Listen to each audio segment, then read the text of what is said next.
Donc moi j'ai fait aussi une formation, un stage, tu vois, de vitrailliste parce qu'en fait les vitraux ça m'inspire aussi beaucoup et que j'arrive aussi à mettre en lien avec la bande dessinée. Et là tu vois c'est un super exercice que j'ai fait. C'est un exemple très bien où j'arrive un peu à m'inspirer du tatouage et de la culture polynésienne, un vitrail où en fait le vitrail ça raconte dans des cases. Qui sont séparés par du plomb. Et du coup, la bande dessinée, c'est du dessin dans des cases, et le patutiki, c'est des motifs avec de l'encre, ou en faisant ressortir la couleur de la peau. Alors là, tu as une lecture qui se fait de haut en bas.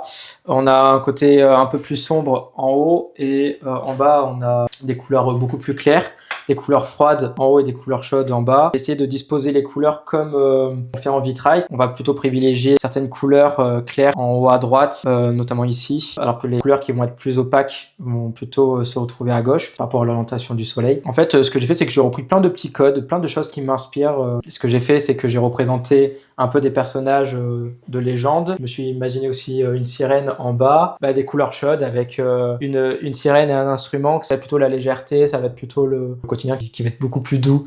Un loco marquisien à gauche et un bateau. Et en fait, cette scène raconte l'arrivée des colons sur le territoire. Et justement, on a les crânes en haut, on a le tiki. Parce qu'en fait, dans un vitrail, on a tendance à mettre Jésus ou Dieu au centre sur une croix. Là, c'est carrément un tiki qui est encadré presque par un triptyque, tu vois. Donc, j'ai remplacé Dieu ou Jésus par un tiki, avec le ciel qui rappelle les cieux, donc la lune, et le danger, la force qui peut se retrouver dans les eaux, qui peut se retrouver dans les couleurs froides et même par la mâchoire de requin. Alors après, la mâchoire de requin, elle évoque aussi la famille, puisque en Polynésie, le requin, c'est surtout la force et le cercle familial un peu. Le coquillage, en fait, c'est un peu la symbolique, la métaphore de l'histoire, tu vois, de la spirale. Pour moi, la spirale du coquillage m'évoquait un peu l'histoire qui se racontait, un peu le cycle de l'infini, tu vois. Après, j'ai mis le cochon, j'ai mis le corail.